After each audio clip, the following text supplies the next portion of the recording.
Hi, everyone. Today we're going to be talking about how to efficiently get your new hires up to speed and productive. As many of you already know me, my name is Ron Gordetsky. I'm one of the co-founders and COO at Hubly.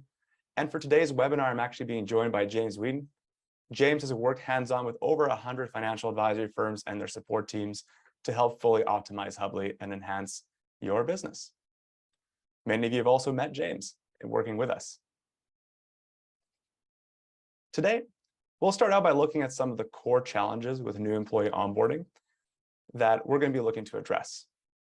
Next up, we'll cover some of the steps that you can take when getting ready to grow your team. And then lastly, we're going to dive into some of the best practices that you can set up to set you up for success when onboarding new team members. And then prior to wrapping things up, we're going to be going through the Q&A box and making sure that all of your questions have been answered. So it's been exciting. We've seen so many of you growing your teams over the last few years. In fact, it feels like there's a new team member joining one of our firms almost every single day. Talking with firms and also observing from the sidelines, we noticed a couple of key challenge areas that are faced by many firms. First and foremost, we hear this all the time, that being able to trust that your new hires are going to deliver that same exceptional service to your clients is often top of mind for all advisors, especially advisors that are growing their team for the very first time. Oftentimes, we also hear concern about your ability to ramp up a new hire's responsibilities and really get them productive successfully and efficiently along the way as well.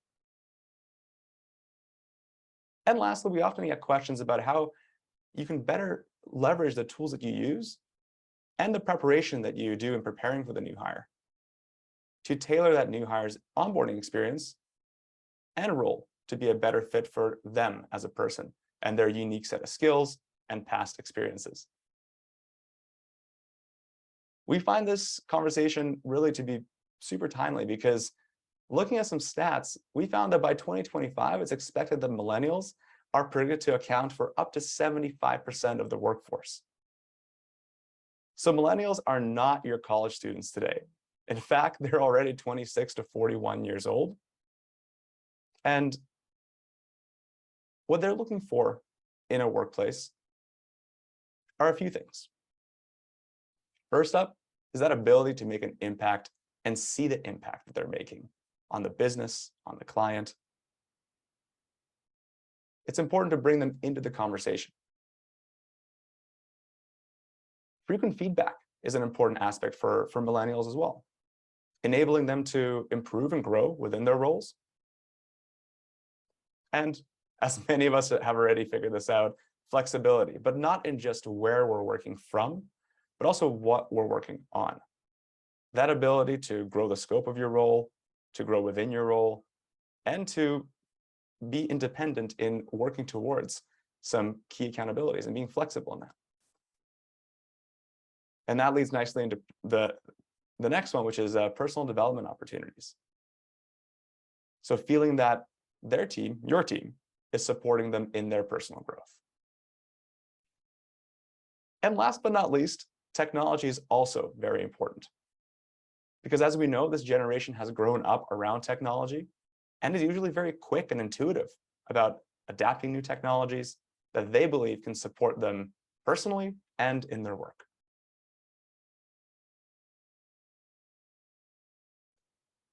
So before they even come on, there are a couple of things that we find are really important to do to put your firm and yourself in a position where you are ready to grow your team. And oftentimes where we start that off is by documenting the things that you do.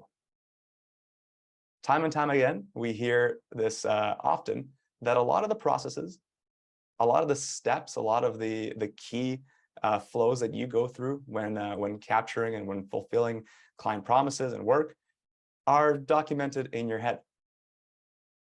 Sometimes they might be documented in a help desk article from one of your software vendors, but many times there's no single place to look and to see and find answers for yourself.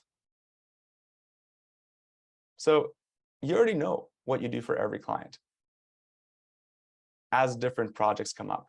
So it's time to actually create documentation around those key processes to get them out of your head. Building good documentation ahead of time is going to make it easier for you to plug and play your new team members into those pre-established steps. It's going to remove that need for new hires to constantly ask you or other team members for direction, for feedback, for review. That's not to say that review is not good, but it's really going to take off that load in the early days of them joining your team from needing to really co-work with you on absolutely everything, and give them that ability to have confidence that they can get their job done, and for you to have confidence that they can get their job done as well. And for you, it's going to provide that peace of mind that things aren't slipping through the cracks. Because you're not only going to have the ability to update your documentation over time and make it better if things do happen, if mistakes do happen, but if you have a proper work system in place, you have your processes properly documented, you're also going to have the ability to see where those different projects are at, what your team is working on, how far along they are. And that's going to give you a lot of peace of mind, especially as your team continues to grow beyond this next hire.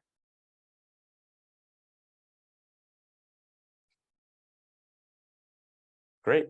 Now that we know who we're preparing to bring onto the team and what they might be doing, because we've documented these processes, we've done a bit of planning around that, I'm going to pass this over to James to talk about what we can do to get that new hire up and running as quickly as possible. Thanks, Ron. Brilliant. So it all starts firstly by creating an outline for the role.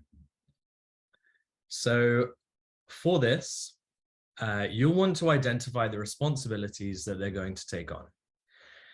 Doing this will help you hone in those corresponding workflows that you've already put in place. Dig into those workflows and provide the context for the workflow steps that they'll be taking on. This might not be possible in all software, but in Hubbly, this is what we recommend. You want to update your documentation to allow the new team members to see the bigger picture and the additional context to completing their tasks. We recommend documenting task descriptions that make it easy to see the inputs to the task itself, which will essentially give them what they need to know in order to complete that step. This is also a good opportunity to help keep the tools and resources that they'll need within reach. You can do this by linking the software they'll need to use or to help videos or forms that they might need. You can also pre-write email templates to ensure consistency and repeatability. And remember to also take a moment to pre-assign who each step will now route to once they join the team. Excellent. Next, take a look at how your workflows are named. You want to create thoughtful naming conventions that are descriptive enough to understand what they do at a glance. Our advice here is to keep things simple, which will basically help you stay high level and avoid getting into the weeds. For example, break up your large, complex processes into smaller stage-based workflows. This will help you provide visibility and allow you to oversee progress to ensure that the correct steps are being followed to get client work done. Intentional naming of your workflows will help your team members develop habits around finding work at the start of their day and using their documented structures to drive what they're working on. Finally, tailor your onboarding based on your new hire. Once you know their past work experience and capabilities, you want to prioritize which processes they'll get started in. Ease them into their responsibilities over time, because you're not just introducing them to the process, but you're also giving them the time to learn your team's work habits, the software suite, and the nuances of each client relationship. Go above and beyond by documenting additional instructions and even recording short training videos. Providing these options for the new hire to answer their own questions independently without needing to seek out direction from your own team. Think about clear outcomes for their first 3 months. Break those down into achievable 30-day goals. Schedule regular one-on-ones to answer those questions, and schedule 30-day check-ins to measure that progress. By doing this, you'll provide open, honest, and consistent feedback, which will be key to successfully onboarding them and keeping them engaged long-term. Thank you. I'll pass it back over to Ron to recap and talk about where you can begin. Awesome. That was great, James. And getting started is often that big question, right? It's you're looking ahead at that anticipated growth or the growth that you're already seeing in your business. And so it's important that you really start by really following the checklist that we covered today. Start by documenting those processes. You can never start too early. Think about those areas of your business right now that are bottlenecking your growth, maybe areas where you yourself can potentially step out of the way. And oftentimes, beginning to document what you do and how you do it will give you the confidence that you need to go out and know who you're looking for. As James mentioned, when preparing to actually bring somebody on, isolate some of those key processes. Focus back in on those key workflows. Tweak them, update them, add additional context and documentation in the descriptions. That's going to allow whoever you bring on, now that you have a role in mind, to work more independently without needing to really rely on you for additional guidance and steps, and without you having to double check and look over their shoulder that they're not missing an important step and that they're keeping that consistent tone experience for the end client. And most important, that they're really scaling the service and adding to your capacity instead of adding to capacity in one place and taking away somewhere else. Put the finishing touches on those workflows, create thoughtful naming conventions, split some of those workflows up. That's going to give you a little bit more visibility. It's easier to see where clients are at if they're not all in one very long process. If they're split up across multiple different stages in that process, you can more easily spot what somebody else on your team is working on if that's their stage prior to that being passed back over to you, and vice versa. It also gives some predictability to your team to see what's coming down the pipeline, so they can also plan their days effectively as well. And then most importantly, sit down and plan for that onboarding. Oftentimes this happens after you've made that hire before they start, where you're going to be looking at the clear objectives that you've isolated for them to achieve within their first 3 months, and then working backwards from them to develop a training plan to get them ramped up and into those effectively. As James mentioned, weekly check-ins are a very good structure. In fact, in the first few weeks of working with you, you might even see it effective to have a morning and an afternoon check-in. Something quick, 15 minutes, just to touch base and see where they're at. But providing those opportunities for structured and ongoing support is going to allow them to know predictably that they're going to meet with you. And that's also going to eliminate that constant need for interruption or input throughout the day, where that could wait until later on in the day. And most importantly, by you taking a moment to understand where you want them to get to within those first 90 days, you're going to be more intentional in communicating those outcomes to them as well.